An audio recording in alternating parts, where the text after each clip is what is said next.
Okay, we're live now.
Hello, everybody. This is Saturday night with Joe Firestone, and it's 8:04 p.m. for Real Progressives. And my guest for tonight will be Amy Vilela, who is the Democratic congressional candidate from the Nevada 4th District. And she is running in, I guess, a fairly competitive field, at this point, but she is running a great race. She has a platform which is very specific and very wide-ranging. And what we will do tonight is to talk to her about her platform and her stands, in various areas. Now, so far, you've probably mainly associated her with her healthcare stand. which is a very strong one and a very personal one as well. But she is about far more than simply healthcare. She is generally about social justice, economic justice, and bold action for the people now, which is our topic for tonight. So it's time for Amy to begin to talk to us about her platform. And so I'm going to turn the floor over to her, but I will ask questions from time to time and make some comments, okay, as I always do, okay, as you're used to by now. Amy, good evening.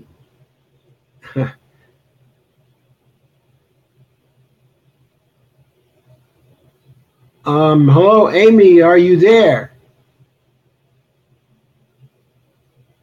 Has something happened to your sound? Okay, it looks like we've had a freeze, okay, from Amy in her picture. And that means that we probably have a connection problem. I hope she's listening to this or hearing it, okay, on another device so that she can use the link again and come back in. Hopefully she'll be able to do that. Hang on a second. Nope, she's not back in yet.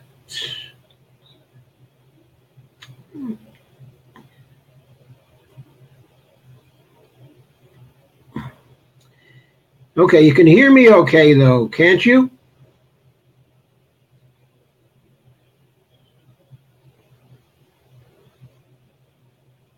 I'm so sorry that Amy dropped out.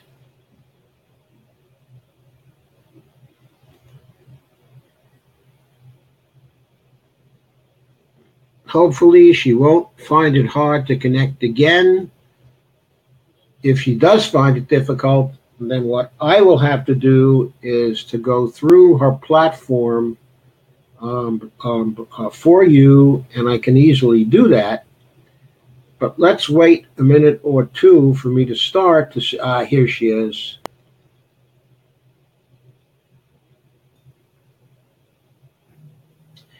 Okay, we lost you for a minute, but you're back.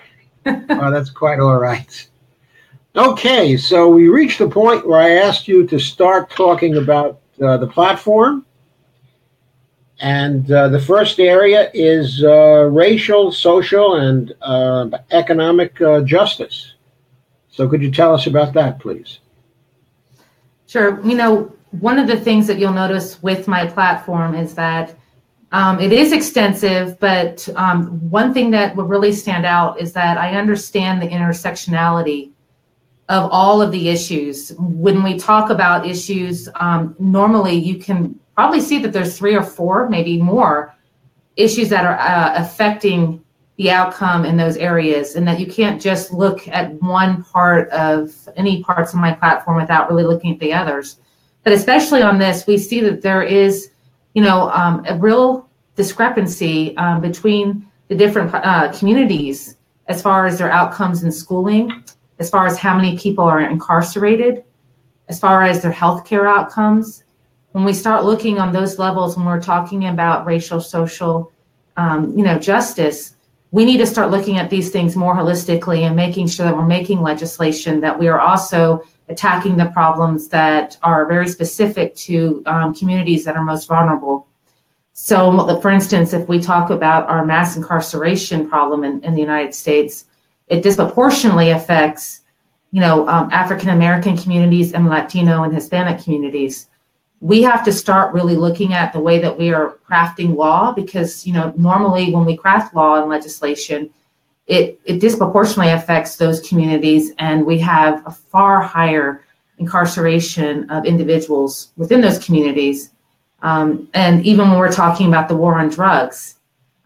So that is definitely a core part of my platform. as well as, LGBTQ injustice, women, we want our whole damn dollar. There's a lot of social and economic and racial disparity in this country. And we're going to need to have someone in office that really attacks it from all angles in order to have true justice. Yes, true. And also, when we look at the intersectionality, among the issues, we also have to consider the side effects of passing a law, in any one area, and how it affects all of the other areas. And that's something that they tend to neglect in Congress, simply because the way Congress is divided up into committees, division of labor, causes people to specialize in a particular area and consider only that area and not really consider the side effects, on other areas, which is probably part of the reason why we have so many problems with our legislation that at the time perhaps seems like a good idea, but turns out to be devastating to communities and also to our country as a whole. In looking at your racial, social, and economic justice area, though, I noticed that you didn't actually make any mention of the epidemic of killings, of people of color by the police. I know that's partly a local problem, but since it's going on all over the country, obviously, in large part, it's a national problem too. It is. It seemed to me there ought to be something in your platform concerning that, and when I went through it, I didn't see that. Yeah, so our platform, nothing right now is set in stone. As we've been growing it continuously since the inception of the campaign. I have been meeting with people here locally also. It's a pretty complex problem to solve, because when we start looking at police brutality, especially in communities that are affected most, which are African American, really it's affected in their community just horrifically. We can talk about, training officers, making sure that we have, adequate oversight, making sure that we don't have people doing stop and frisk. I mean, there are so many different things, but part of me is still wanting to find that component and work with the community to find that component that really addresses, systemic racism that exists in a lot, just nationwide. That to me is a much broader issue. And I want to make sure that when we are addressing this, whenever there's a law or a rule, there's always a way around, right? And yes. Even with the instance of what happened with my daughter, we have to make sure that we are addressing this thing holistically. So I wanted to make sure I had plenty of time to really take the opportunity to talk to some leaders in this movement and make sure that what I am proposing is not just going to be a Band-Aid, but a real actual solution that I know it will take time, but that is going to be concrete and really affect change and not just be a platitude. Well, I'll make sure that we have more people, policing the police. I'm not convinced that is the only measure that's necessary. So we're kind of taking our time, making sure that when we put something up, we've really thought about it and making sure that it's addressing the core problems. Because I think we hear a lot of platitudes. We hear a lot of people talking about, even with guns, if we were to talk about that, when we talk about, we need more laws. Well, they also disproportionately affect people of color in the African American communities and Latino communities. They end up in jail. Yes, they do. Far more than the average, person from a white community that would commit the same crime. So there are some systemic issues that I believe deserve a little bit more in-depth conversation and talking over the issues that are compounding that. Yes, I agree. But I also think there has to be something in a bill or something in the course of change. Sure. That actually applies the same standard of justice for the police as for the rest of us in the community. In other words, this situation gave immunity of the police from any consequences for their acts. Simply has to go. Right. Well, we had someone that died out here in Las Vegas, and I was, it really rocked our community. It was excessive use of force, and this gentleman ended up dying. I take that very seriously. I know what it's like to unjustly lose a loved one. I know what it's like, to have. Every one of my children is a person of color, and I am also afraid of where this country is going right now. Yes. And so definitely that is probably one of the next areas we will be adding to our platform.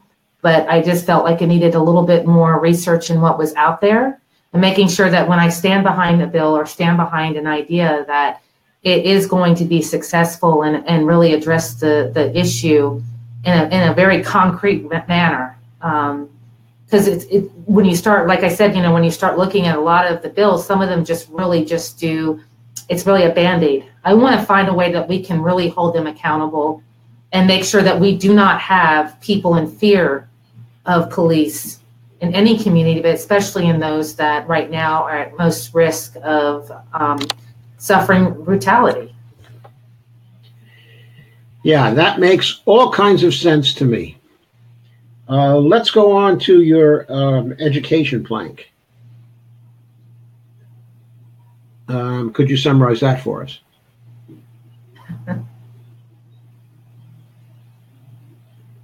Were you having trouble hearing me?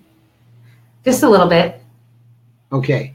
What I asked you about is the education plank Yes. in the platform, and could you summarize that for us? Sure. So in regards to education, one of the main things when we're talking about primary education, I am definitely a strong, firm believer that we need to keep public money in public schools. I am really against, sending public money to any kind of private for-profit, schooling. What we see happens is that the schools that are left behind that the money's come from are really disadvantaged, and it usually will disadvantage, again, people in our community that are most vulnerable. We need to make sure that we are strengthening our schools, increasing the pay of our teachers, making sure that we have strong, teacher unions, and getting rid of the ridiculous testing standards that they are trying to propose again. I think there's a whole industry around testing. We should give teachers the opportunity to test children according to, what their individual teaching ability is, as well as what their students are responding to. When we try to put everyone into the same package, we are really putting students at a disadvantage. And when we go on past primary, I am definitely for tuition-free public colleges and universities, as well as I'd like to see trade schools also included in that mix. Sure. I have a son who has autism, who is exceptionally bright, but could not go the path of a traditional school, but went to a non-traditional trade school and was able to have a career. And there are many people out there that, we need to start bringing back our trades back and teaching people and giving them an opportunity to learn those. Not every type of education fits every single person. And we need to make sure that we have a fair and robust education system that gives everyone the opportunity to achieve their fullest potential, whatever that may be. And while we're on schools, I do not believe in arming teachers. So just in case you're going to ask me that. No, I wasn't going to ask you that. What I was going to ask you was, does your commitment to free public education go through graduate school? In other words, does it go that far? So I haven't seen any. I would have nothing. I would not be against that. I have not seen any bill as to this point. I don't think there's a bill that goes all the way to graduate. But when we talk about one example where I could see this would really be helpful is when we're talking about the expense of healthcare. You know, if we could take care of our, you know, making sure that we have people that are qualified going through school and not have the tremendous burden of a huge student debt, we could also therefore make it much more effective, not much more affordable in the public for healthcare. And I'm talking about as a single payer system. There are ways that we can definitely make some strides and make sure that we are giving the tools necessary and that we're not overly burdening people in our country. We need people to be educated, whether it's in a trade school or whether it's to be a doctor or an attorney. We need to have a robust workforce. That's what's going to keep American economy growing, is by us investing in our citizens so that we are leaders in whatever line of work that someone chooses to enter. Okay, I'm kind of detecting in your statement a little bit of concern for the cost. Okay, in other words, that going through essentially pre-K through 16, that's fine. But you have a question concerning the graduate schools, no. perhaps due to the initial cost involved. No, not at all. I meant the cost for the individual, that we should help with that cost. We can pay for schools, even universities, by, there's many different forms. And, if we want to talk about this and we're not talking about it in view of just what are the priorities and we're not bringing in the whole MMT into this discussion. So let's talk as if we're talking about we have a budget and we're going to try to stay within the budget and not go into a deficit. We definitely have ways of, adequately funding these initiatives. And one would be a small tax on Wall Street on their speculative, transactions. So we definitely have ways of paying for these things. And I'm not hesitant at all to go out there and speak up for tuition-free colleges and universities. And also, again, I'm all open. I just haven't seen a bill yet come through or anything of that sort it has included that. Okay, so I do want to get to the question, of how you're going to pay for it, but before we close today, and we do have a deadline, of essentially 9 o'clock Eastern, and 6 o'clock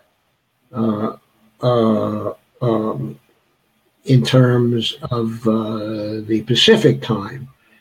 So what I plan to do is start talking about the how you're going to pay for it question at about 8:45 or so. So we do have some time to talk about it. Okay. But now I'd like to get on to the housing plank in your platform. That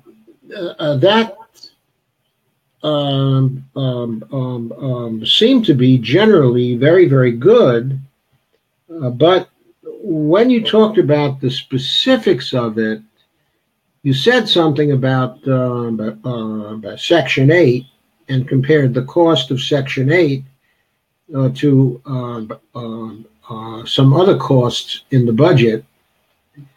And you pointed out that we perhaps would need, a little bit more for Section 8. It happens I've had a chance to observe the Section 8 type of situation. And from the financial point of view, there are many, many people who qualify for Section 8, but who aren't able to get assistance from the federal government because the funding for Section 8 gets exhausted by a relatively small minority of people who are eligible for it. So there seems to be a need here to spend but quite a bit more on Section 8. And I wonder how you feel about a bill that would specify that the federal government handle all the funding for Section 8 for those who do meet the criteria, for eligibility. Would you sponsor such a bill? Yes, I definitely would in the interim. Again, though, I feel like this is another intersectional issue. We right now have, like, for instance, in Nevada, we do not have enough affordable housing, and we have people who are not making a livable wage. Yes. We have, people who don't have enough on Social Security to be able to, pay for housing on their own. We have veterans who are unable to find jobs that, translate to what they have in the military, their experience level. This problem is much bigger than just increasing Section 8 housing funding, which I definitely, whatever I can do to ensure we alleviate as much suffering as possible as we're working on all these issues, I will definitely be a person for the people. And I will fight tooth and nail to make sure that no one is suffering needlessly in this country. But at the same time, I want to make sure that we're looking at this from a bigger perspective as well. In that, again, Section 8, increasing that, I do believe that we do as a whole, regardless of what we have we need to make sure we have enough housing for people that need to have that kind of housing and that subsidy. And I do know how it works. I used to be a CFO for a company that we did Section 8 housing, and there was huge waiting list. And there's a lot of red tape that goes into Section 8. It's very time and cumbersome, and there's not enough housing units. But again, what I'm also interested in is what is causing the insurge of people needing this type of housing. How do we help people be able to afford housing, without having to wait on huge lists? And so these things, again, when we start talking, we really have to start. That's why having someone in office that is a true progressive in office that is going to start working on all these issues holistically is really the only way we really start solving some of these issues we have in this country. Because, there are plenty of families that are in Section 8 that are working. Both people are working and they still qualify. Yeah, they still qualify for Section 8. That's a travesty. And that brings us to your... Okay, I think that will bring us to your jobs, labor, and wages plank, and specifically to your favoring a federal job guarantee at a living wage. Okay, and so could you tell us a little bit about that? Sure. Because that's where the intersectionality seems to lead to, at least in the first instance. When we talk about a livable wage, I know that what's being proposed right now is like $15 an hour. They're talking about doing it years down the line, where then it's like actually $12 an hour when it actually gets instituted. If we're talking about $15 an hour, we're talking about it now. And even then, that's still not a livable wage in the United States of America. And if we tied our minimum wage back, in the 60s and put it with inflation and tied it to inflation, we'd be at $22 an hour, somewhere around there. That's right. We would be, at $22 an hour. So exactly. So right now, the job guarantee, why don't you have the figure of $22 an hour in your platform? Because right now they are struggling at this point to even get the $15 an hour. I definitely, if in office, would be very interested in fighting for something higher than $15 an hour. But that seems to be what people are able to relate to at this point. So I'm trying to speak in relative terms to where people understand what exactly, we're talking about, so it's relatable. But I think the first thing, when we're talking about the wage, if we are able to get, Medicare for all in place, that could also make people's wages go farther if they're not having to pay for healthcare and for, prescriptions and things of those sort. If we start getting more affordable housing, these things, again, it's really hard just to talk about one issue without bringing the others. Right. But yes, definitely my biggest thing on my platform that I don't see a lot of people talking about is a federal jobs guarantee. And I want to also have included in that, making sure that we are building our infrastructure again, not for what was happening in the 1950s, but make sure that it's ready for, 2056. So we need to start looking at building infrastructure for greener technology. In my vision, I would love us to be the 4 leaders America in green technology and innovation and be the leaders in this. This is what we should be doing, bringing jobs back, into this country, making sure we're the ones that are supplying the rest of the world with this innovation and technology, not the other way around. Okay, but just a footnote on the jobs, essentially the level of the wage, the living wage. I think it's good to talk about it as a living wage, right, or a fair wage, and to message it, in that particular context, and to point out, that if this were essentially the functional equivalent of what we had in the 1960s, that it would be a wage, of $22 per hour. Right. And so begin to advocate at $22 an hour, or higher than that, and don't begin to advocate at the $15 level, because if you take the $15 level at first and you have to bargain with people, then you're going to end up at a lower figure than the $15.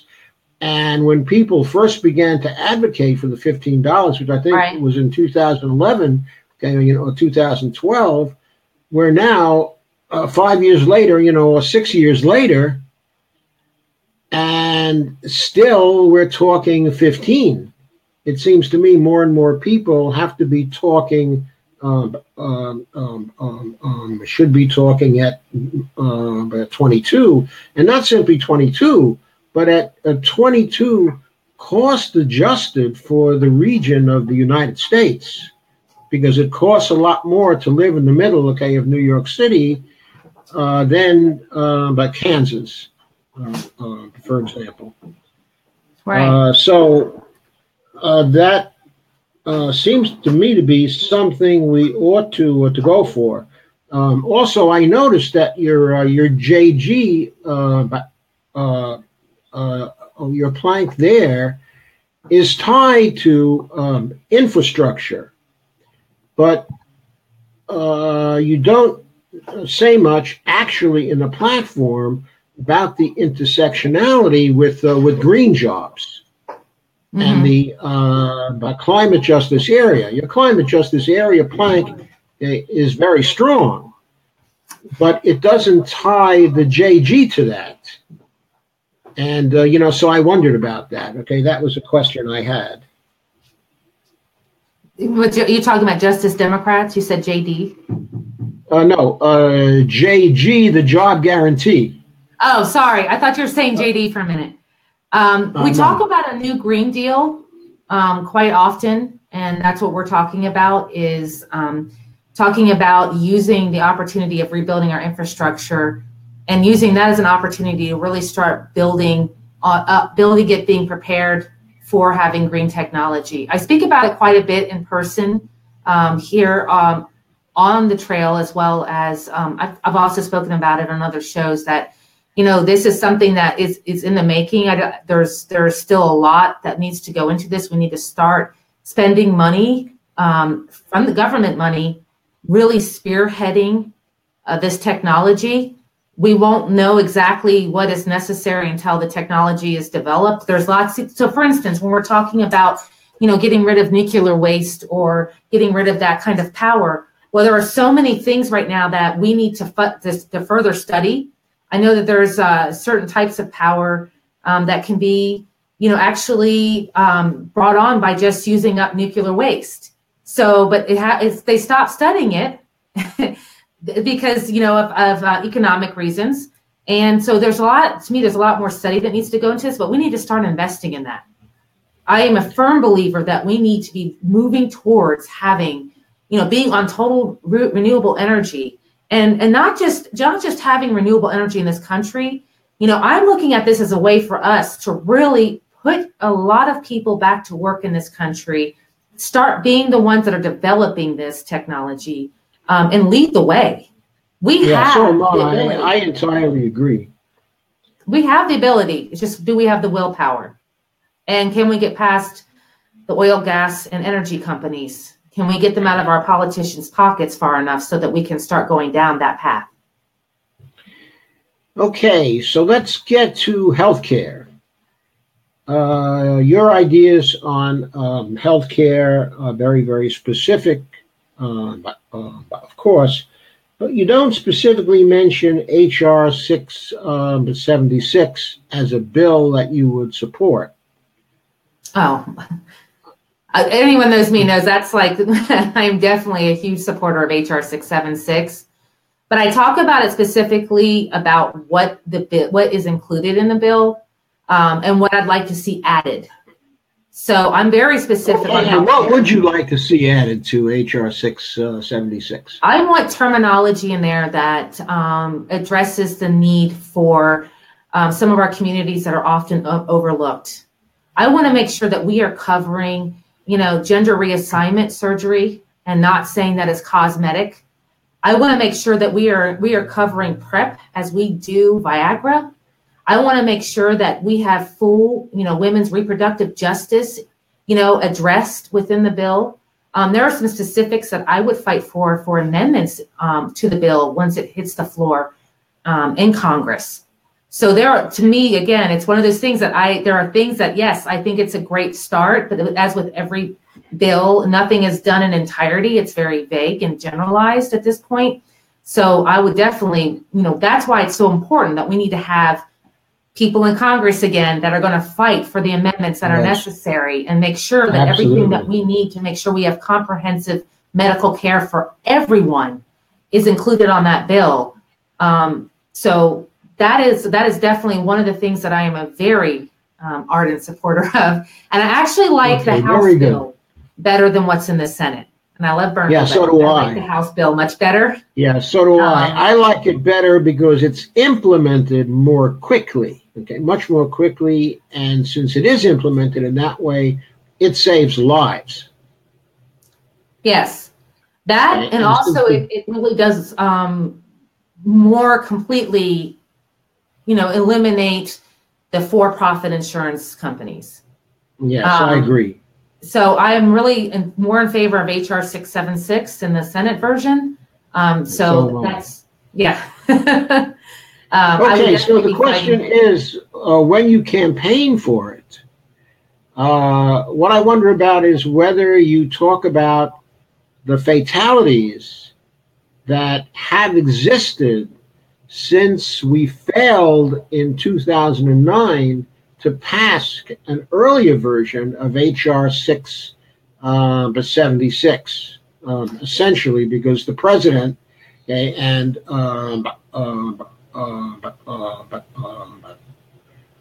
also Max Baucus torpedoed it. Right. I do talk about that. My daughter's one of those fatalities.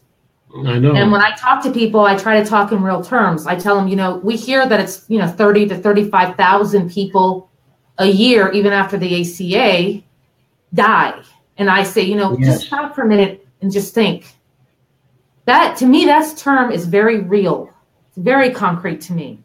That's 35,000 times the amount of pain that my family has suffered. And that's every year. Every year. My daughter died needlessly. And I understand exactly what the American people are paying, because we have too many people in the pockets of our politicians. There's no reason why we do not have universal health care by this point in time, except for that they are bought and paid for by big pharma, by the health insurance industry, by healthcare, by the lobbyists. So I completely understand that is very impactful. And I share that with people. That's the whole reason why I share the story of my daughter. It's very hard for me to relive that story, almost on a daily basis. And it takes a lot out of me. I know it's a story for everyone else, but it's, as I'm telling that story, it's in my head. I'm visioning her on the bed. I'm reliving that pain again. But people need to understand that you are not safe in this country, no matter what level money you're making. We are only as safe as our weakest, our most vulnerable. Because if there are flaws in our system, or if there are cracks, all of us are vulnerable for those, not just the less fortunate ones. So I really try to drive that point home. Yeah. Actually, so do I. What I try to, the way I try to drove it home is through statistics. Mm-hmm. I estimate that from 2009 to 2016, there were 356,000 fatalities Yeah.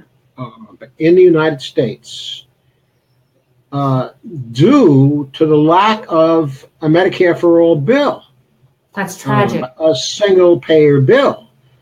That's 100 times the fatalities we suffered in the 9/11 disaster. Right. And where's the outrage?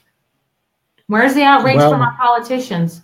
I don't know where it is from our politicians, but it's here, and I know it's with you also.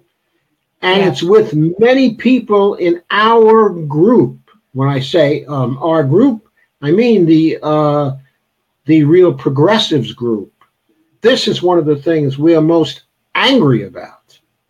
I'm there Really, with you. really angry and continuing to be completely angry about that. What's frustrating to me is that we still have like the Center for American Progress is coming out.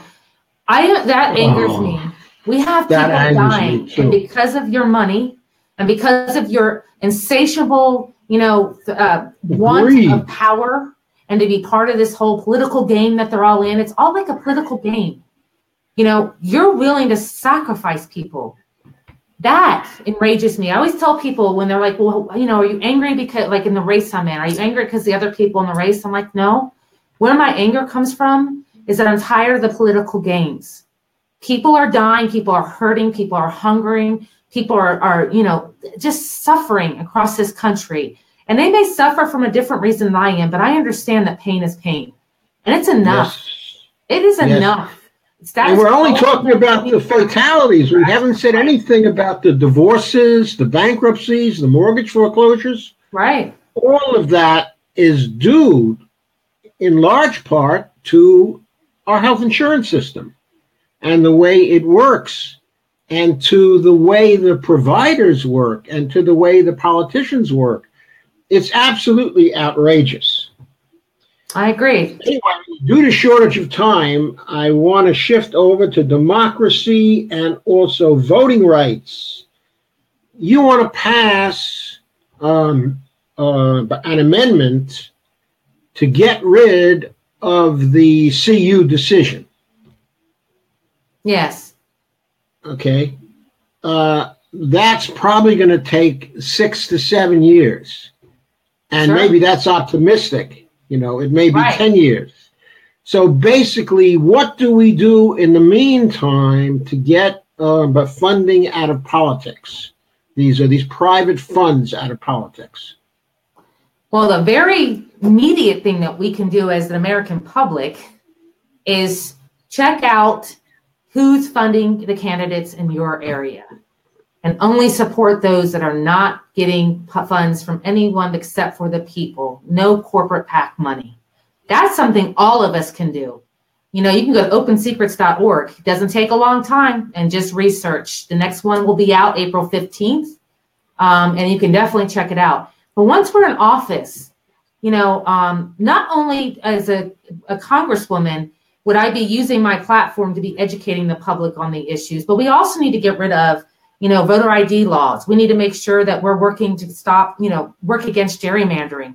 There are lots of issues right now that, again, are disproportionately affecting the most at-risk communities. And Yes, it's ridiculous. And there are so many I can't even. It's ridiculous. Think It's of them off the top of my unjust. head now, but there are so many unfair. things happening. Early closing of polling stations. The fact that now they're not, being. States are getting away with not following proper procedures, or consistently being shown that they are not, handling polling correctly. Yes, they are absolutely rigging elections. Yep. And doing it through illegal activities, and it's ruining our democracy. Some would say that it's already removed our democracy. Now, what we have to do is to get it back. And some other people say we have to get it for the first time because we've never really had it. Okay, but anyway, to go back to CU, But have you run across Article 2, Section 3 of the Constitution? Oh man. One of the things in Article 2, Section 3 of the Constitution is a little known clause, which is known as the Exceptions Clause. Oh, okay. Yes. And the Exceptions Clause gives the right to Congress to limit the jurisdiction of the Supreme Court and generally the court system to review legislation passed by Congress. Now, the framers put this clause into the Constitution because they wanted to restrain a judiciary, which essentially, to them, was an aristocratic branch of the federal government. They wanted to restrain that branch from basically running amok. Sure. And nullifying the influence of the populace, which was to be felt in the House of Representatives, especially. So they put that clause in there to put a check on the Supreme Court, on the judiciary. To my knowledge, the Exceptions Clause has never been used. But it seems to me it was crafted just for this purpose. Now, the impact of the Exception Clause would be, it's a very simple clause. You attach it to campaign finance legislation, and then the Supreme Court is out of it. They can't do anything about it. And I have to say, it's the first time I've heard this. This sounds very interesting. I definitely want to research that. That's a very interesting tactic. Okay, well, I will send you, an article on it. Yeah, that'd be great. Okay, I'll also send you an article on fatalities in the healthcare system, for you to use.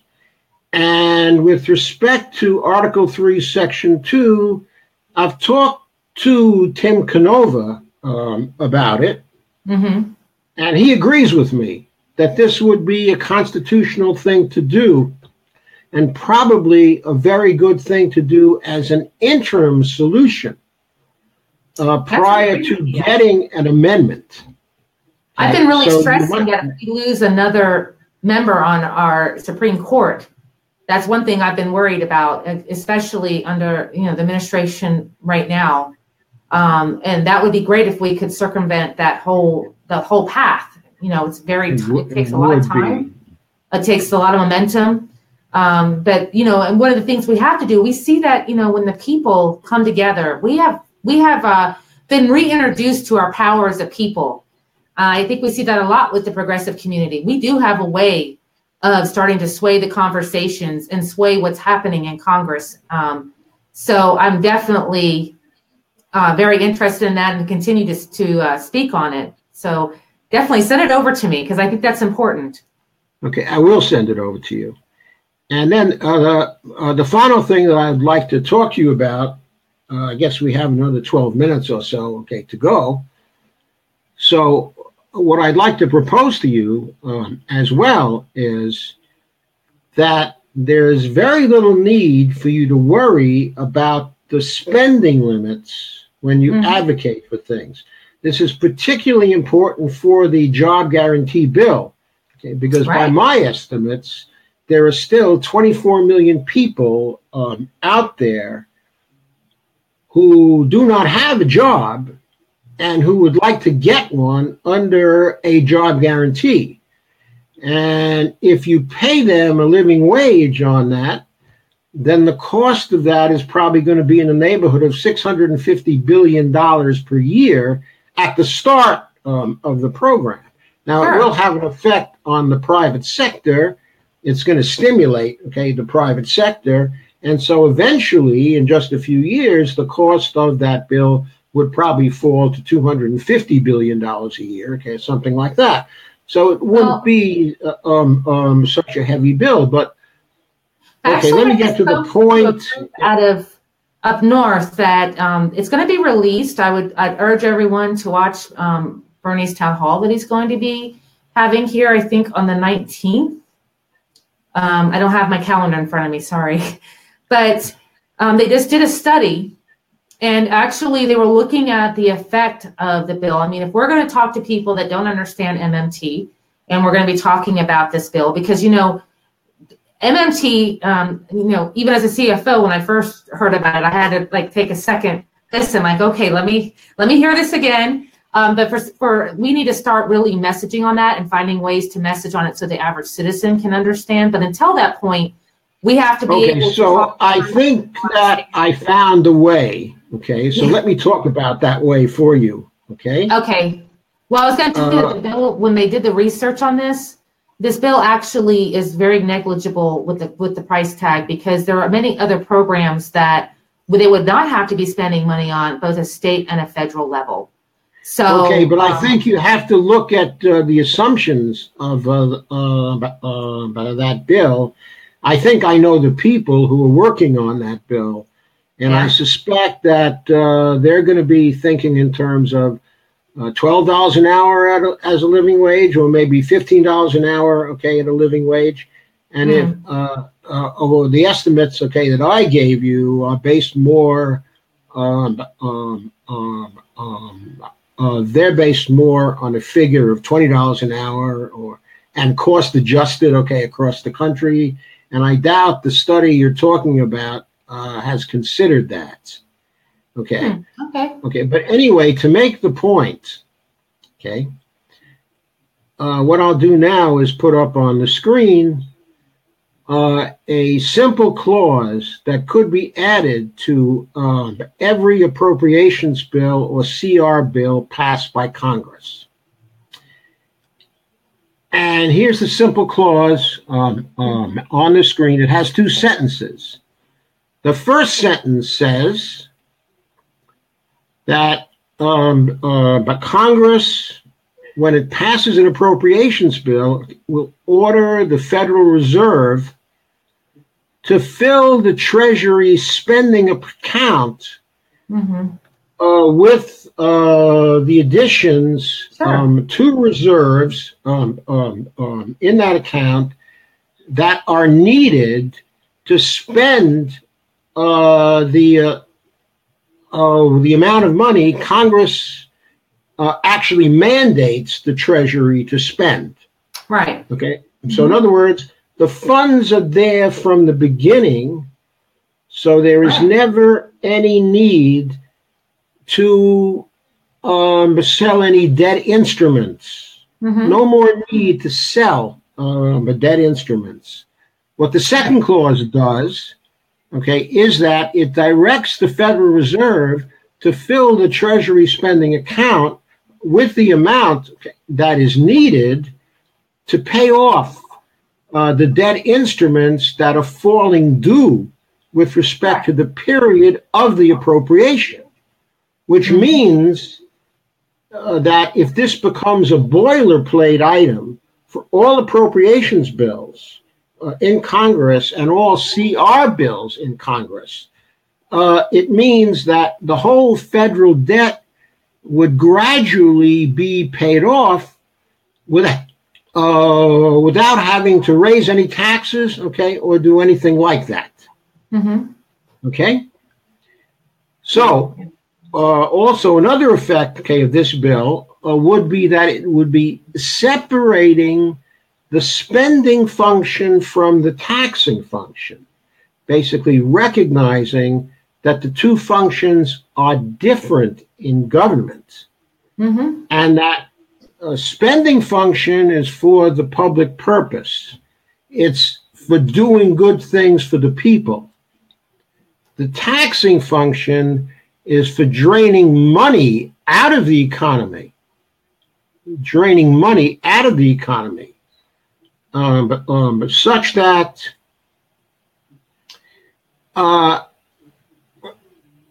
we don't have an inflationary situation. So the job of Congress then would be to evaluate how much in taxes and who should be taxed to create a fair situation, to discourage certain behaviors, okay, which are undesirable, okay, and also to stop inflation. So those would be the purposes for taxation. Incidentally, the clause that I suggest would also do two other things. Okay. It would end the debt. Okay. And by ending the debt, it takes that political issue off the table. Now, I'm sure people have told you the taxes do not fund spending now. Yeah. In actual fact, yes. But this is very hard to explain to people. It's hard to explain to people why and have that make sense to them. That's one of the hardest things in teaching MMT to people. Yeah. Okay. But when you're doing it through this particular clause, it's right in a single sentence of that clause. All you have to do is point to that and say, this is ending the debt. Okay, this is going to end the debt. It's no longer a political issue. Also, within 6 months' time, because so much debt is short-term debt and is paid off extremely quickly, within 6 months' time, most probably $4 trillion worth of the national debt would be gone, which would make visible to everybody that the size of the debt is no longer a political issue. It would put the Peterson Foundation and Paul Ryan out of business because all they do is scream and moan about the size of the debt and the fact our grandchildren are going to have to pay for that. So that clause would basically put them out of business. Also, the first clause says, hey, there isn't ever going to be any more debt unless we want it for a particular purpose. And if there's a need to pay people interest on the reserve accounts at the Fed, then the Federal Reserve can do it. It can pay interest to people. It would not go against the Treasury. Okay, it wouldn't be a factor in the Treasury, okay, at all. So people could not use it for a political purpose. So this clause has two big advantages. It's very simple. You can show to people that, in fact, taxes do not fund spending, but Congress funds spending by ordering the Federal Reserve to place these funds into the Treasury account. And then also, second, it takes the debt issue off the table. And this can be put in every appropriations bill and every CR bill going through Congress. Okay. I think the challenge is, for me, I understand this completely. And I don't shy away when someone asks me about MMT to talk about it.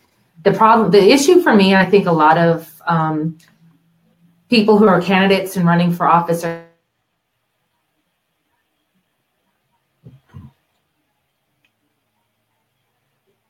I think we may have lost Amy again, I'm afraid. And since we have only 2 minutes left, I suspect that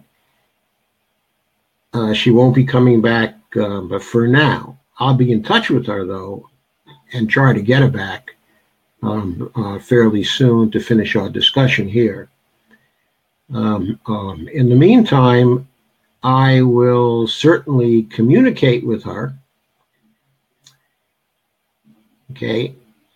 And I'll tell her about the three main things, okay, that I told her about here. Or was it four main things? I don't know. But it seems to me she's very willing to listen. She's a very reasonable person, a very rational person, and a person who's extremely intelligent. Also, I want to add the following. I think that everybody should go to her site, amyforthepeople.com, the number 4, okay? And that you should read her platform for yourself, because in most instances, it's a model of specificity and commitment. There's real commitment to the voters in that particular platform. It's how all people should be running for Congress. It's what should be done. So she is immediately a favorite of mine for Congress. I think she's a wonderful progressive candidate. Oh, there she is. She's back. So maybe she'll say goodbye. I swear Hi. I get away. Right. Okay, so we don't have any time left at this point. Okay, it's 9 p.m. Okay, and you have a hard deadline. But if you'd like to make a closing statement, but please do. Sure. I would like to have you back, but very soon to complete our conversation on the platform and to explore some of these other matters also. Well, I want to thank you for having me on. If you'd like to summarize. Oh, sure. I wanted to thank you for having me on. I think it's great to have conversations. You know, many of us who are running now, like myself, are not career politicians. So I'm always open and welcome to hearing other people's viewpoints and learning. I don't ever proclaim to be a master of all, but I really love having these conversations because it gives a lot of input and helps us really think about areas in our platform that we might need to put more attention to. At the same time, I'm really excited to see that there is a surge of people that are willing, people that have been, you know, not in politics their entire life, but have been just everyday Americans coming out and saying, you know, we need to have that type of representation in Washington, D.C. So I'm really excited to be in this race. And I think I bring a unique mix that I've been, you know, one of those people in Section 8 on welfare, on food stamps. But I also understand the financial side of it well. And I'm hoping to bring that mix to Congress. And if anybody wants to learn more about me or just reach out to me, I'm very open and available. My website is amyforthepeople.com, and that's amyforthepeople.com. You can like, share, donate, and volunteer. We're hitting the ground running out here. Okay, thank you, Emmy. And I would like to say, by the way, that from my point of view, you are a new model politician. Okay, you are a model, okay, for others as to how to run for Congress because of the specificity of your platform and because of the commitments which you are making to the voters, that they know what to expect from you. That is so very important for democracy. Yeah. And you're not the only one who's like that in this race. But Tim Canova is like that. Steve Jaffe is like that. Also, Lisa Ring is like that. And Michael Weiss is like that. And there are a number of other progressive candidates who are running across the country who are becoming very specific in what they advocate, in contrast to the standard establishment politicians.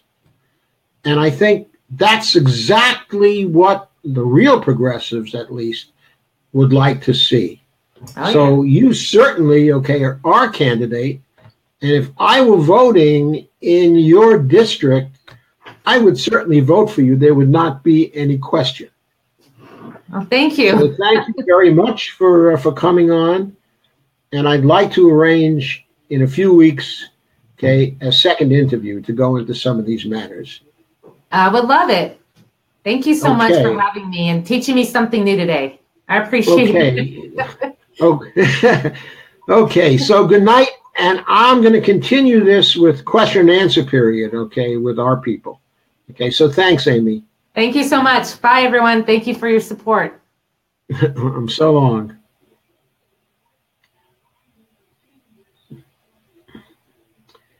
Okay, she's wonderful, guys, right?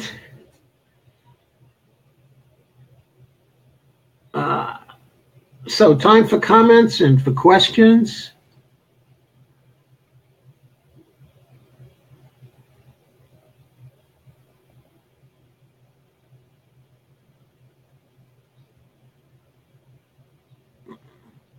And Mark Fabian asks, could Amy finish her thought about not shying away, from MMT?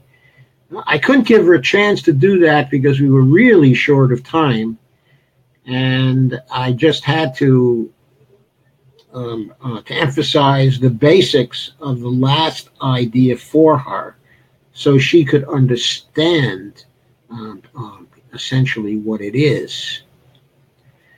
And then later we can talk about some other things. I'm sorry, Tricia. I just didn't see those comments. I was basically concentrating on whether she was going to come back or not. I'm very glad she did. But I'm pretty sure we're going to have her back in just a few weeks. I don't think she's going to turn us down about that.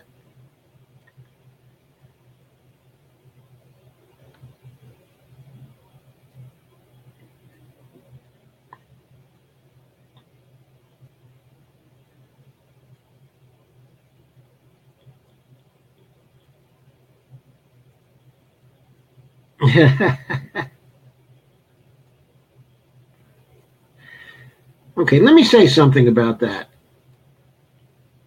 Okay, I think I've expressed this here before, but I want to say it in very clear terms. Okay? First, it would be great if candidates were educating the public with respect to MMT basics. That would be great. But it seems to me that rather than trying to do that now, right in the middle of a campaign, it is better to introduce MMT-based legislation that incorporates some of the policy items which are so essential to MMT. Now, the federal job guarantee is one such item, and Amy is for the federal job guarantee and is advocating for it and is talking about it. Okay? And then the second thing is, if she gets into overt congressional financing and she forms a bloc with other progressive candidates to get that into bills, and once our people get to Congress, if they have a bloc, if they get a bloc together in which they explain what OCF means to other candidates, just that, not the whole of MMT, just overt congressional financing. If they explain to people what it means, what does it do? What it does is it plainly establishes one of the central tenets, okay, of MMT, basically that a fiat sovereign government, like the United States government, can never have solvency problems. Also, it takes the debt issue off the table, so it disarms the opposition based on the debt issue. Now, if you study the way Congress has worked over the last 40 years, the debt issue has been central. A whole industry has developed in Washington around the debt issue. And it is there all the time. And it is powerful.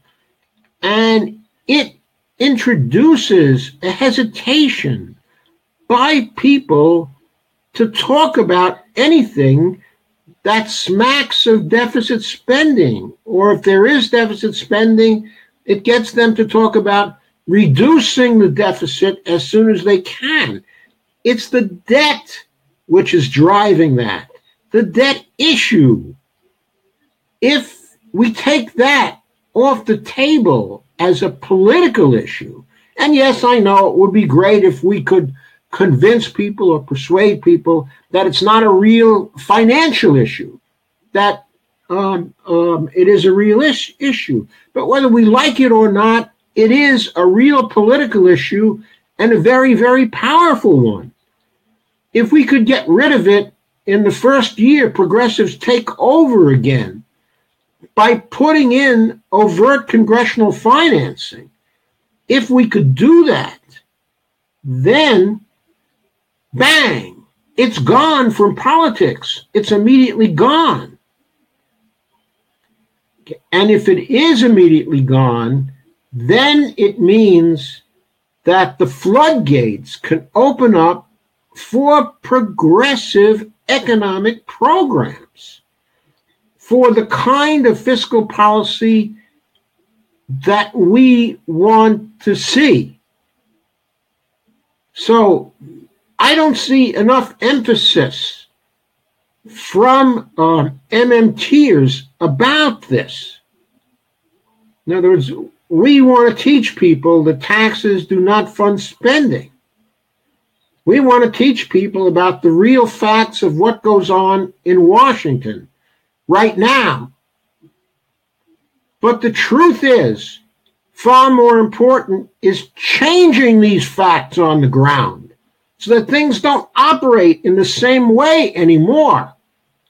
And overt congressional financing would change the facts on the ground by taking the debt issue off the table, by removing the issuance of debt instruments, by getting Congress to spend first and tax later, which we know is the proper function of spending.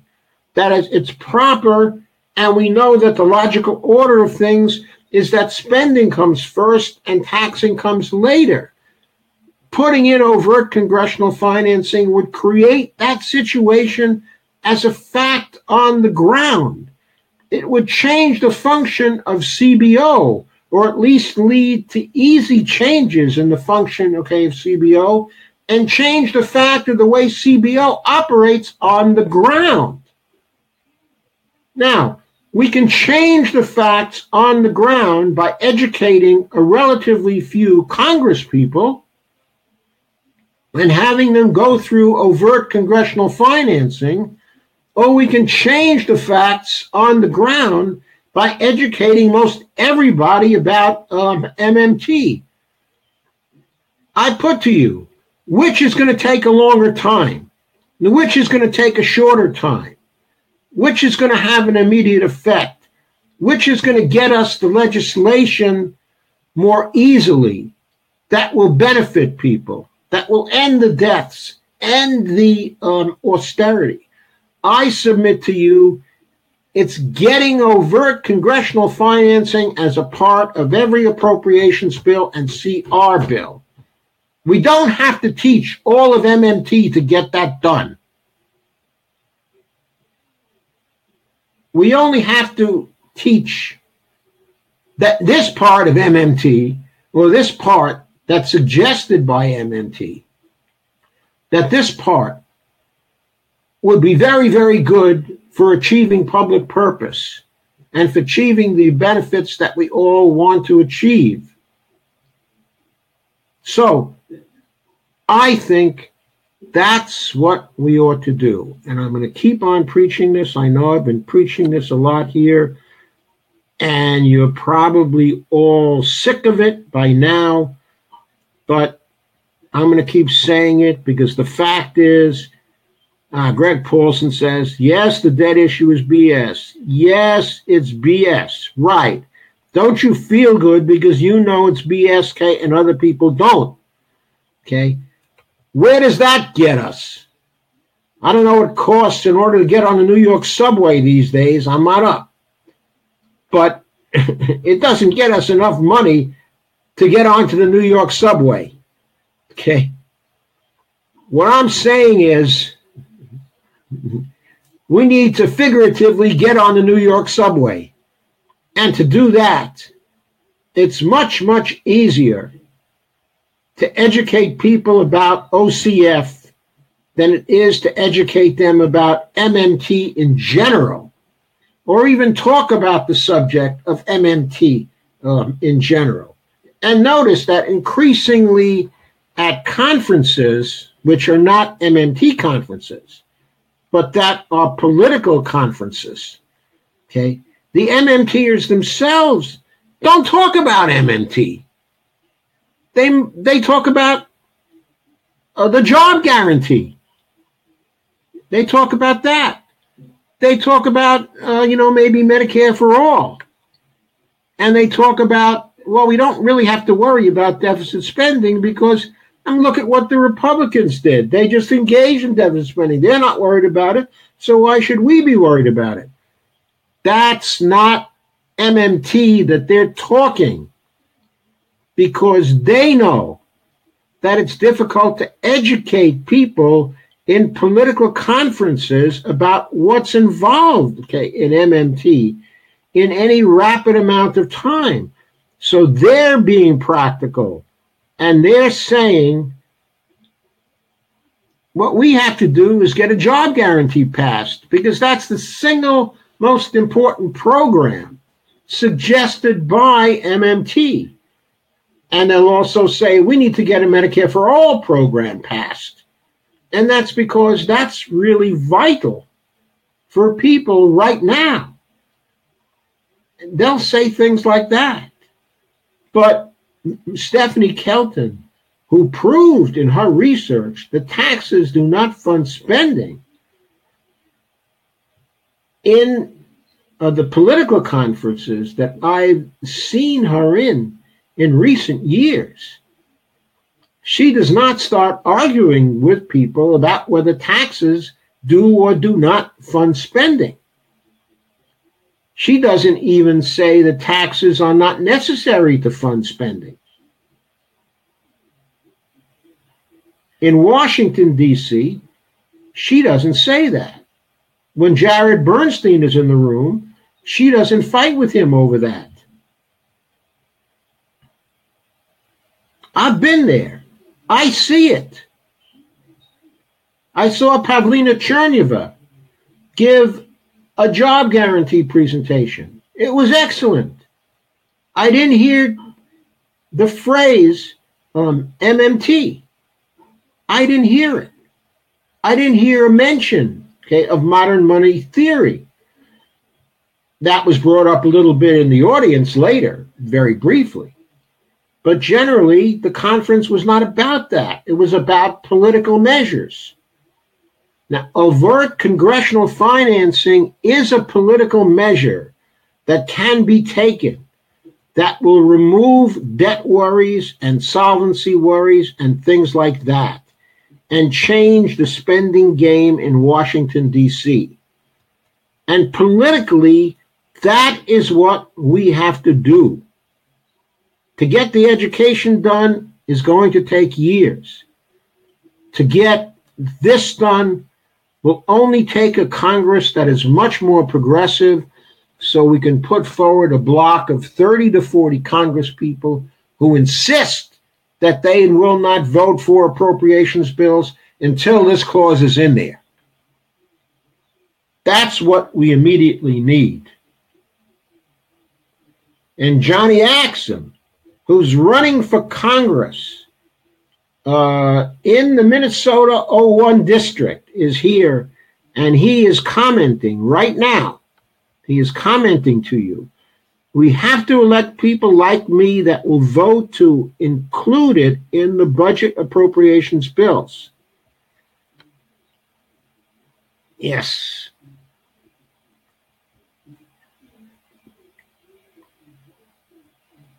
And Johnny Axum says, we are in communications, but many of us across the nations, at least I am, from California to Massachusetts, from Minnesota to Texas, we're banding together now. And Tricia Roberts asks, what does one have to do to get that happening, overt congressional financing? What one has to do is get a block. I don't know if it will take 30 Congress people or 40 Congress people. I'm talking about in the House now, or 50. I'm not certain of the number. but it has to be enough people that as a solid block can block appropriations bills unless they have this clause in it. It doesn't need to be a majority of the Democratic Party. But like the Tea Party, it needs to have enough Congress people to say, we shall not be moved. This has to be in the bill. It's as if in Congress, how many people do they have who are needed to throw choice out of healthcare bills? Well, on the Democratic side in 2009, they had only 28 people who were willing to vote that way. But that block was significant enough to put stricter criteria in the ACA than the Hyde Amendment, which was already included in it. They put in stricter criteria prohibiting funding for abortion services. I forget if there were 25 of them or 23 of them. I forget, the exact amount.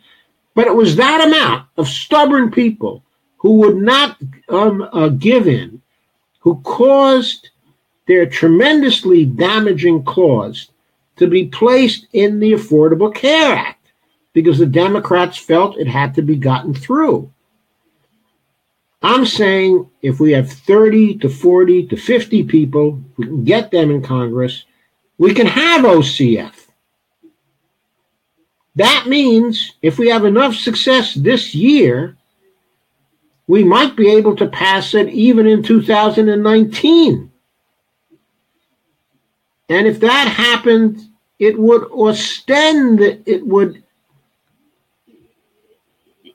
end this austerity bullshit. End it once and for all.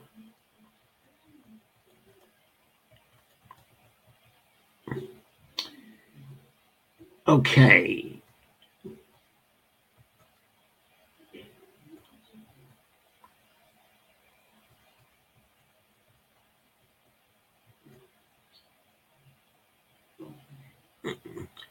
Okay, Greg, but it's OCF, overt congressional financing.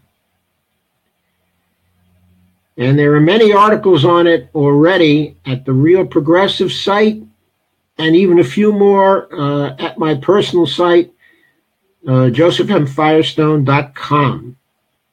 Susan Eldridge, how many candidates have you told so far about OCF?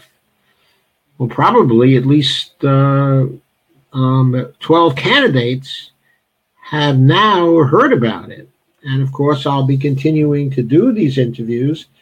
By the time I'm through, there'll probably be 30, 40, 50, 60 candidates who have heard of it. I mention OCF in every interview that I do. Johnny Axum said I was for a jobs guarantee long before I heard the term MMT or modern monetary theory. So I get what he means. Educate the people on the possibilities taught by MMT and why it is possible. Then do it through OCF.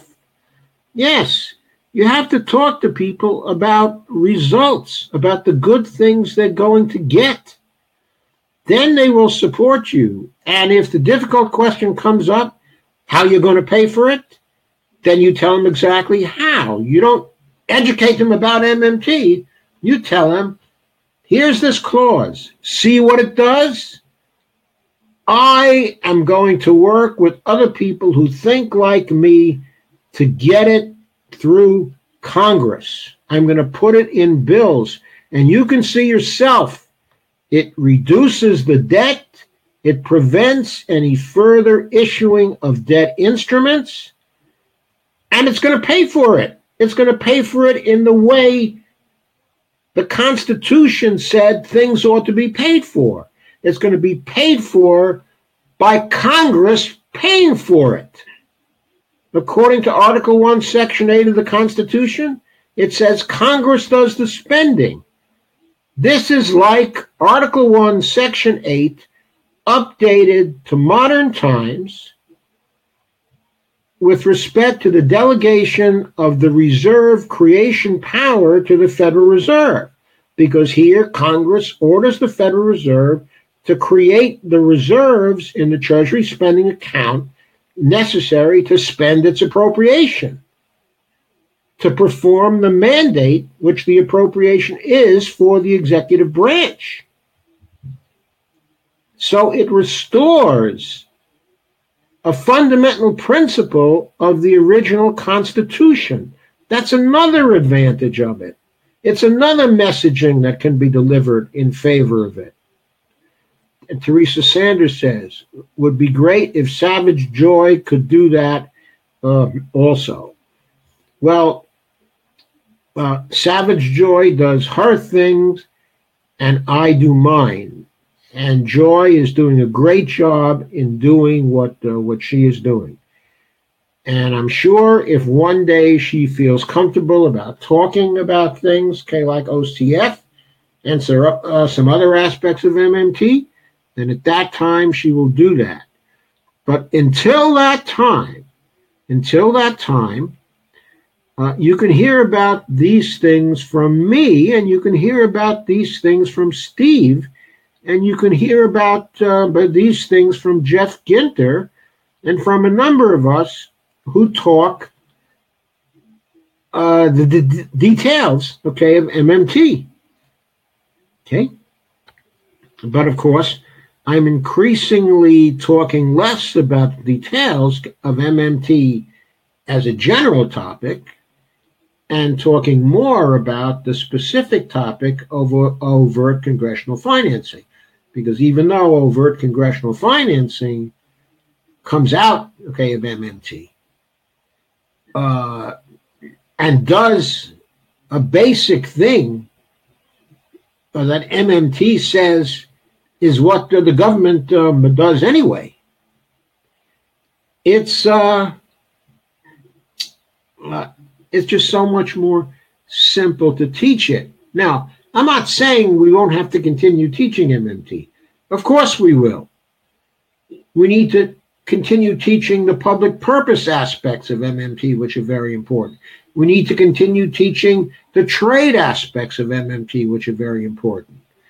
It'll be much easier if we pass this to teach that taxes do not fund spending. And the reason why is because once we get this in, once we get it passed, it will be visible to everyone that taxes don't fund spending. Visible to everyone that taxes don't fund spending. Because what funds spending? What funds spending,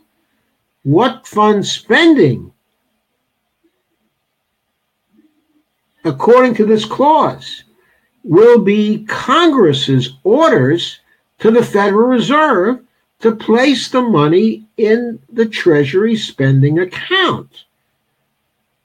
It's going to be 1, 2, 3 for people. See this? Here are the orders. They give the Treasury all the money it needs to pay down debt and to implement the spending we've ordered it to do. And that's it. Easy, easy. So, Greg Paulson says, okay, I'm going to your site. Okay, Greg, you'll also find out how to get money out of politics and about the fatalities issue in healthcare. All those things are there. And how to solve debt ceiling crises with overt congressional financing. You can learn about all that stuff there. So, by the way, I'm having a private conversation with Johnny Axum fairly soon to clear up a few questions he has about MMT. And that's going to take place over the next, 3-4 days, and maybe tomorrow. We will see. Okay, more comments, questions. Was Tim Canova here for part of this, by the way, folks? Anybody notice? He indicated he was looking forward to this.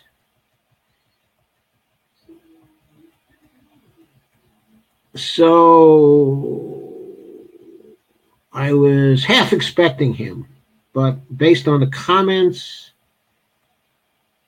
okay, I don't think he got here. I suspect, though, he's going to look in on it, okay, at a later time. If you recall, in my interview with him, Tim was very interested in overt congressional financing and also very interested in getting money out of politics in the way I suggest. And of course, he was already committed to the job guarantee himself.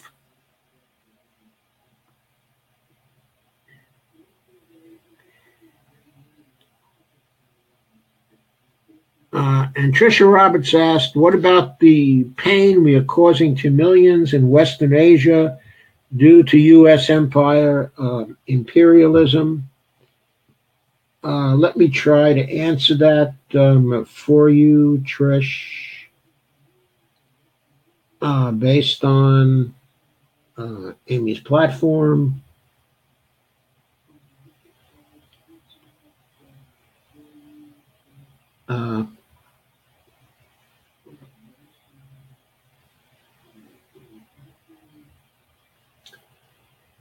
She has this to say: we can't just be fighting for progressive values at home. Our foreign policy needs to reflect the same values and emphasis on human rights that inform our domestic policies. I support a progressive internationalism, forging alliances with democratic nations around the world to foster cooperative global politics and restore America's international standing as a leader among peers. Notice that, among peers. That phrase is very important as a clue to what she has in mind. She says, we must stop breaking our own laws, like the Foreign Assistance Act and the Arms Export Control Act, by doing business with nations that engage in human rights abuses like Saudi Arabia. I will support the Stop Arming Terrorists Act. That's Tulsi Gabbard's act. We must stop providing arms to terrorists, as we have done in Syria, where those weapons have been used against innocent civilians. I will advocate replacing the war on terror with a Marshall Plan for the Middle East instead of spending trillions of dollars on the military-industrial complex. We would help bring economic development to war-torn regions of the Middle East, win the hearts and minds of its people, and create stability, peace, and security for the United States. I will bring the right to wage war and peace back to the people's house in Congress. I will repeal Trump's blank check for war and roll back the 2001 authorization for the use of military force that he uses, and by the way, that Obama used too, to send American troops to undeclared wars from Yemen to Niger. I will fight to bring congressional checks and balances to our nuclear first strike policy, so no one person can unilaterally launch a nuclear conflict. I will support the Global Zero Initiative to achieve the elimination of nuclear weapons by promoting a phased withdrawal and verification system for the destruction of all devices held by all countries who possess nuclear weapons. America's trade policies fail to put our nation's workers first. Corporations have benefited while their workers and the environment suffer. Factories have closed. Jobs have been shipped offshore and communities have disappeared. I pledge to oppose the pending Trade and Services Agreement, the Transatlantic Trade and Investment Partnership. I will champion fair trade doctrines that put American workers first and help rebuild our manufacturing sector. The one thing I have to say about those two clauses is that I think the standard should be that trade agreements for the public purpose, the same way it is concerning domestic policy for the public purpose. Both should be for the public purpose, and the intersectionality between the domestic and foreign policy should be recognized. Okay? I think fair trade doctrines are good as far as they go, and I think that they interface with the public purpose standard. Because I think America is a nation that wants to engage in fair trade, that would be one of the standards for evaluating public purpose. But I think fair trade, in certain definitions of that particular term, do not necessarily fill public purposes in the United States. So I think that public purpose has to be the standard. The other thing I think is that there should be something in Amy's platform which refers to investor-state dispute settlement clauses in our trade agreements. Those clauses overcome democracy in the parties to a trade agreement. They subject our Article 3 courts. They remove the jurisdiction of our Article 3 courts from all those matters covered by the trade bill. They shift Article 3 jurisdiction to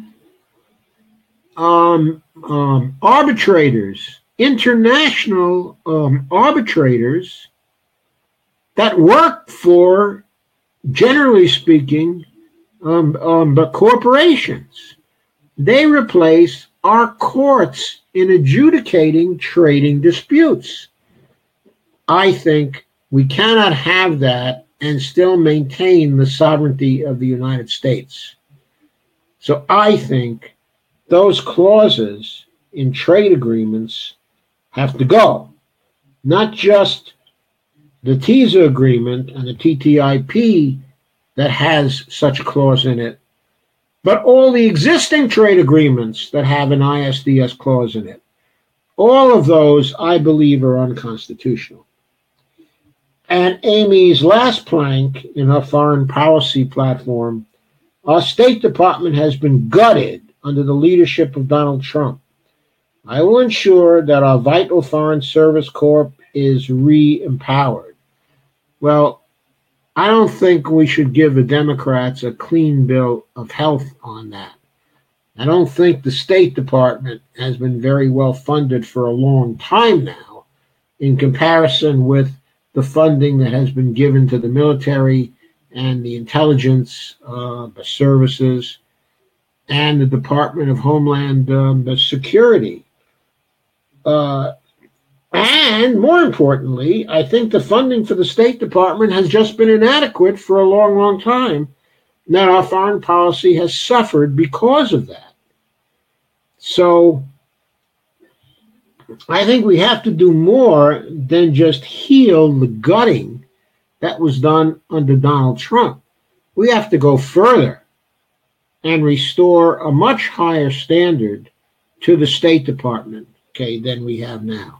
So, Tricia, that answers your question concerning what Amy thinks. It's right in her platform, and it can be read on her site.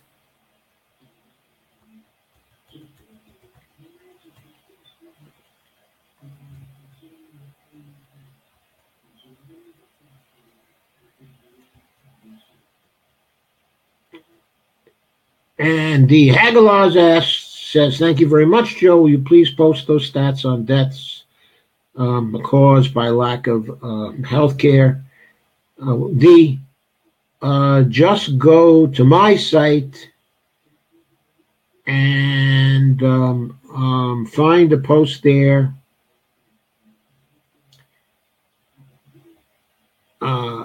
Let me give you the title. I don't think I posted this on the Real Progressive site. I think it predates the time when I was doing some posts there. But anyway, hang on a second. I'll be at it in just a second or two now.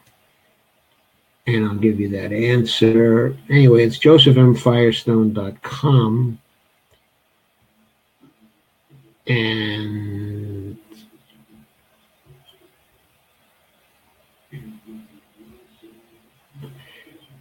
okay, the title of the post is How Many Americans Will Die Needlessly Before Congress Finally Passes National Improved Medicare for All? That post contains the statistics that I talked about. If you read that, you'll find there are tables in it, and you can see the research that it comes off of as well, and what that research actually showed. Okay? So that's the title, and you can look for that on my site under posts.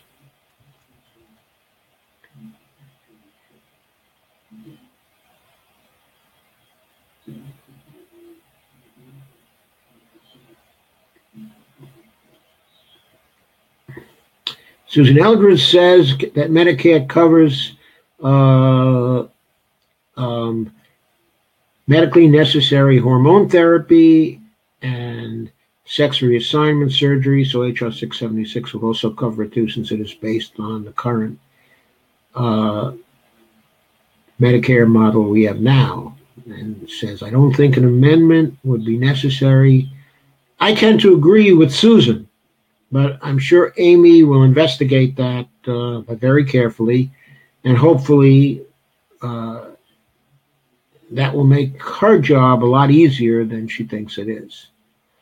Mark Fabian says, I quit mentioning MMT in conversation, but use what I've learned came from MMT analysis. MMT is under such negative attacks that those newly reject the label and miss the message. But using MMT knowledge is so logical that those who hear it are open and agreeable. And well, I agree, Mark. That's a very good strategy.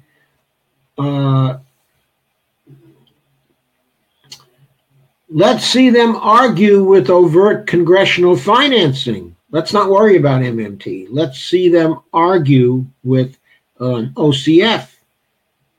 Let's see them argue with a federal job guarantee coupled with OCF as part of the same appropriations bill. Let's see them argue against that. Let's see them argue against the Green New Deal coupled, with OCF. Not so easy anymore.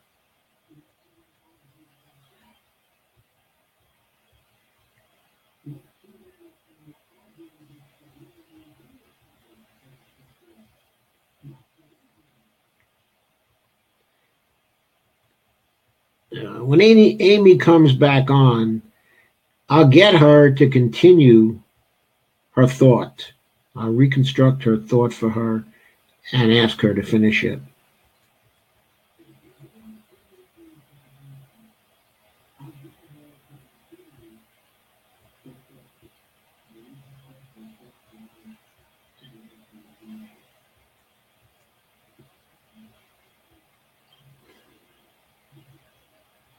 And Johnny Axum says, I'm going to be an OCF whip in Congress. Great, Johnny, great.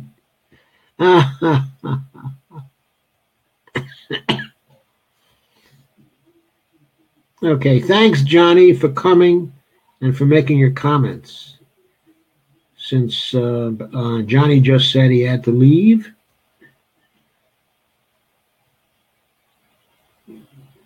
And Tricia Roberts says, Johnny, your name would make a good stage name. It would, it would.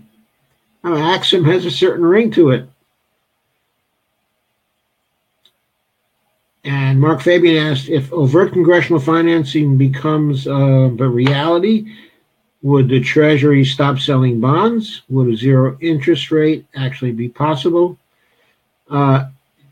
Yes, the Treasury would stop selling bonds. It would not think that it needed to sell bonds. Now, it could still sell bonds if it wanted to sell bonds, but why create a political problem for itself? Let the Federal Reserve, if the Federal Reserve wants to maintain a non-zero interest rate, then let the Federal Reserve pay interest on reserves in order to do so. It's within their province. They pay interest on reserves right now. It's just lower than the interest on Treasury securities that people can buy.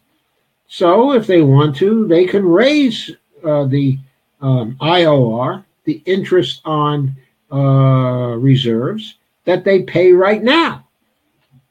I mean, let them do it.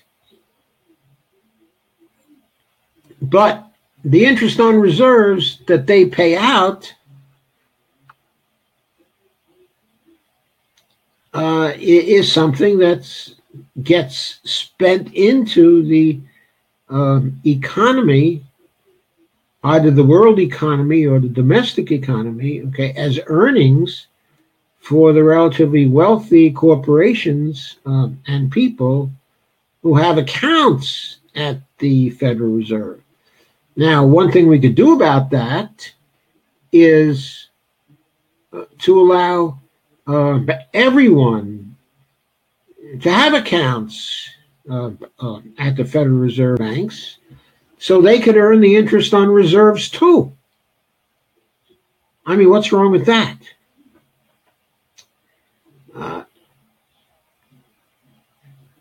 Anyway, Tricia says,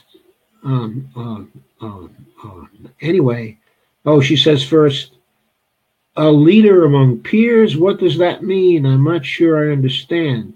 Why does the U.S. have to be a leader? Sorry, I just don't understand that need. Well, that's not a need that I necessarily understand either, but as a very populous country with a very great deal, of economic strength, for the foreseeable future, it is going to be an important country, and in that sense, it ought to be a leader. But and then, of course, there's a political reason why that particular terminology is used, because the American people like to feel good, because people say we're a leader in the world, and that we're the top leader in the world. But I think as time goes on, the need to say that will recede, because as we become less important in relation to other countries, in relation to China, in relation to India, in relation to Russia, as we lose relative power and we withdraw from our foreign bases and from the interventions around the world, and cease the damage we cause, I think the people of the United States will find that life goes on here. If we follow the domestic policies and the general trade policies, life will probably be much more pleasant here, and that people will find compensation in that and will have far less of a need to say we're the leader. Tricia Roberts says, let's restore habeas corpus. Indeed. Let's restore freedom of assembly. Let's restore freedom of the press. Let's restore But freedom of speech, there are a lot of things that have to be restored. Tricia mentions that we need to have some reparations in the Middle East for the damages caused by our actions. That would be fair and end the support to the Saudi family, in apartheid Israel. Well, in a sense, Amy, while she doesn't call for reparations specifically, she's calling for a Marshall Plan for the Middle East. That's where the United States gives funds to Middle Eastern countries to allow them to rebuild themselves, and at most offers technical assistance to help them with that, but is otherwise just simply a supporter of these other countries. So I think that's similar to reparations, in many ways. Of course, it doesn't compensate specific families for the sufferings they have endured as collateral damage in our efforts to attain our foreign policy goals in the Middle East. Mark Fabian says, I'd like to see Matteo Leone as Secretary of State.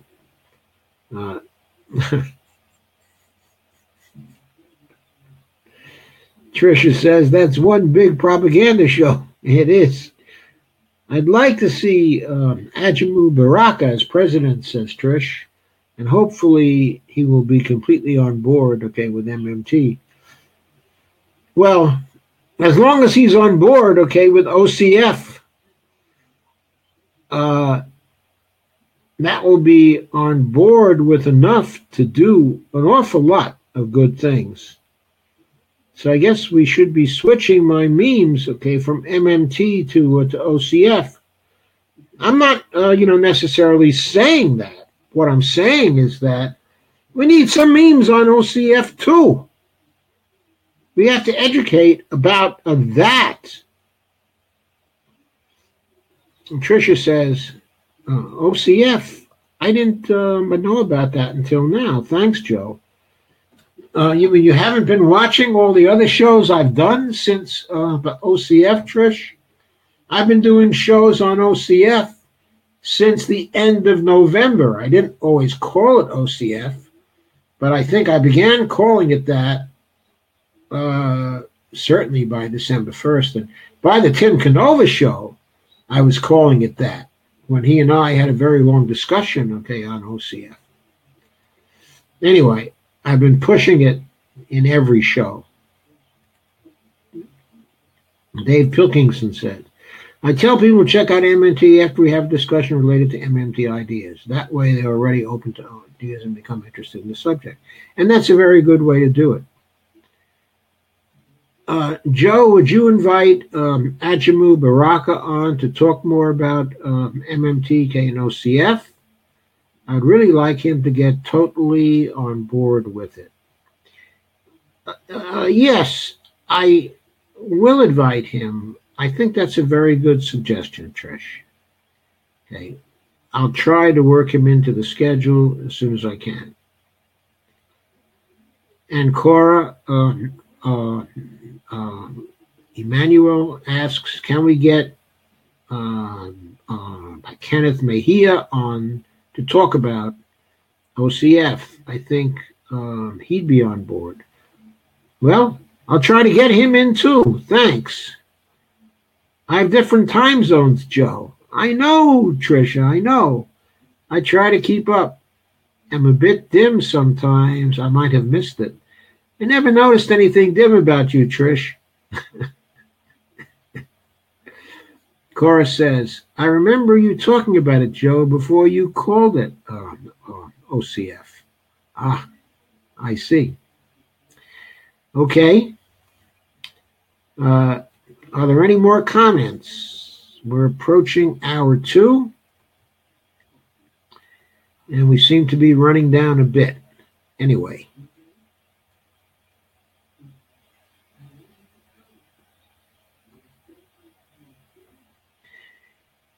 Okay, if anybody would like to go to my site, and also some of these things are on the Real Progressive site as well, you'll find a lot of blog posts on OCF.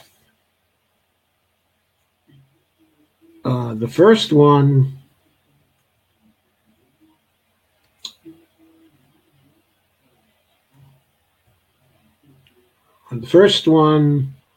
was dated January 2nd, and it's called "The National Debt is Congress's Fault, Revisited." And the reason why it says that it's Congress's fault is because it didn't have to have a national debt. It could have been using OCF all the time since we went off the gold standard. Okay? But apart from that, there's a lot of other things can OCF. For example, the series on Jared Bernstein, there was a series of, I believe, 6 posts on that. And I believe, that OCF was talked about in nearly all of those 6 posts, which began on January the 11th and which ended a few days later. I did those posts in a relatively brief time. I don't have as much time lately to post as I would like, partly because I'm doing a lot of these interviews now. Okay. But the last of my posts on Jared and answering what he had to say at a recent conference was done on January 14th, and there was 6 parts to that series. Okay, after that, on January 21st, I posted one called, "Should we devote our resources primarily to teach that, quote, federal taxes don't fund federal spending, or that, quote, Congress should end the debt through overt congressional financing?" And of course, I argued for devoting our resources to OCF and teaching that. Why did I do so? Because even if you perceive that taxes do not fund spending, then so what? You still have to tell them what they should do with that information. If you tell them, well, it's not the federal taxes that are funding federal spending, but anyway, so just stop worrying about the debt. In other words, the debt can go higher and higher and higher. We won't have to increase taxes any in order to account for the debt, or in order to repay the debt, because federal taxes don't fund the federal spending. It's the Congress and the Federal Reserve that actually funds it, in the final sense of the funding. But then when you say these things to people and you conclude, don't worry about the debt,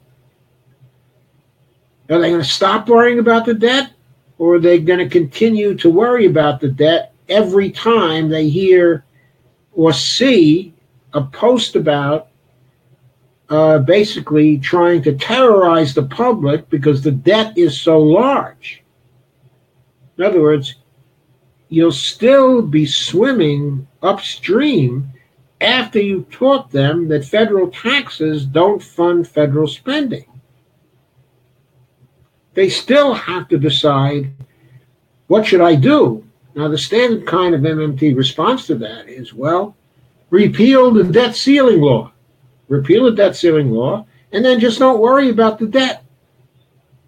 And Congress will be able to spend whatever it wants to for public purpose. There, problem solved. So that's what MMT is going to advise. Okay? But if you teach them about OCF, the solution is right in OCF itself.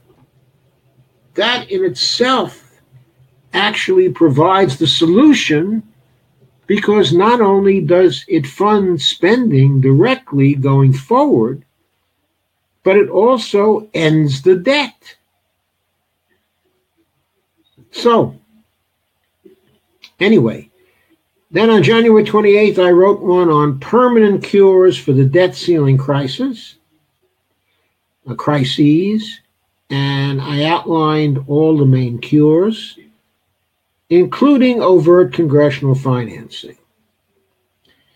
Then on January 29th, I did a short piece containing some advice for Lindsey Fagan and other progressive candidates. And that advice was basically to run on OCF. Then on February 1st, I did an open letter to progressive candidates and incumbents on the simple answer to the question of how are you going to pay for it?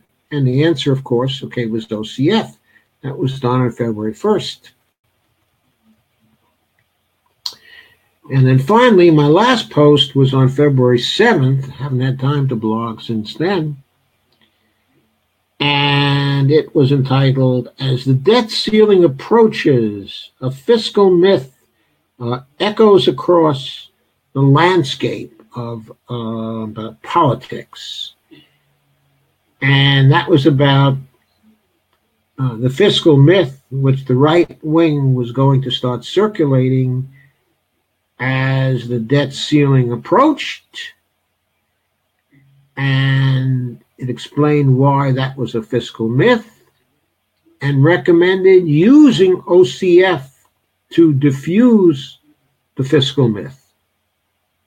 And so there it is. Lots of posts on OCF since the first one on January 2nd. Lots of posts on it. Any other questions? And Allison Drucker says, wow, it's way past my bedtime. Got to be up at 3 a.m. Good night, Dr. J. Good night, all. I'm very honored to be called Dr. J all the time. And the reason why I am is I remember Dr. J, one of the greatest basketball players of all time. Really exciting to watch. Julius Irving. What a great guy he was. So does OCF get rid of calling the debt the debt? Well, in a way, because there won't be any more debt, even if it's really not debt. Of course, it is really not debt, in our sense of debt. But you see, that's another thing you got to explain to people. I mean, you got to tell them, is it really bad to have people or nations have savings accounts at the Fed that the Treasury pays interest on? I mean, is that really so bad? Is that like the kind of debt that you have to a bank?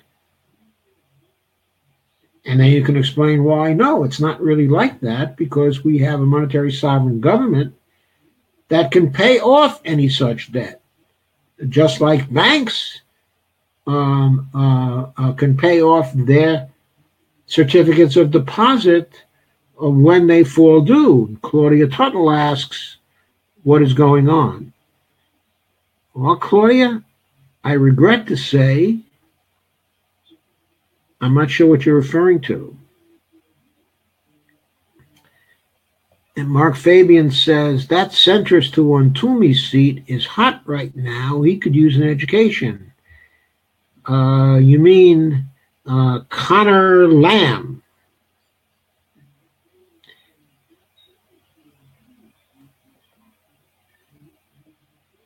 Oh, also, Trish, once more on the time zones. I know. I think at this time of year, you're roughly 13 hours away, right, aren't you? 13 hours in front of us in terms of time zones.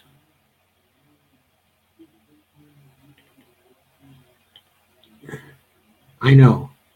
I used to work with and wrote a few things with a collaborator in Australia. I'm really pretty well known in Australia for my knowledge management work, and in some quarters for my philosophy work as well, Trish. So I'm very much up on the time zones. Mark Fabian says, good night, Allison. And Mark Fabian says, Julius Irving. Yeah. Cora says, I remember Dr. J too. Mark, you know much about OCF? Maybe if you have time, I could talk to you a little about it. I've missed a lot of Dr. J's live streams. And Tricia says, I do stuff in the day. I'm not always around. I know. You're planting a lot, aren't you, Trish?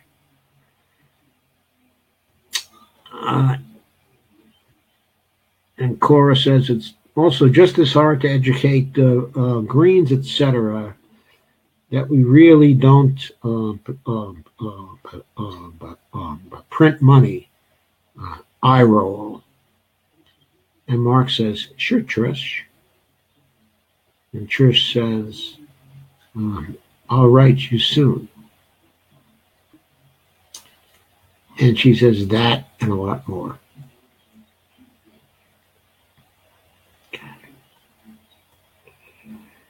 Okay, it turns out I've still got OCF up. I'm going to take it down now and bring myself back in.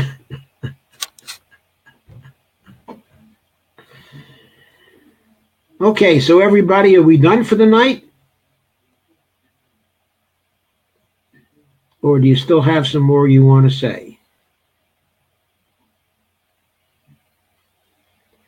And Trish is down under. Yes, indeed she is.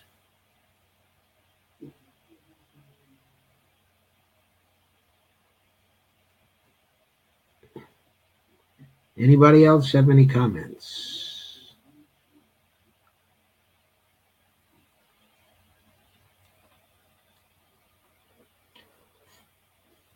Well, Mark has an early morning. Well, if nobody has any questions at this point, then I'm going to knock off. It'll be easier for Allison to upload this to YouTube. So thanks, folks. Everybody, thanks for coming. Faye Well says, wish I knew someone in Nevada. Always have to be careful to say Nevada. My natural tendency is to say Nevada. And Trish says, time for a glass of wine. Yep, red. Cora says, great show, Joe. Thank you, Cora. I will have a great night. Saturday night, in some ways, seems to be the end of my week. I always feel less pressure to keep up and do things on Sunday.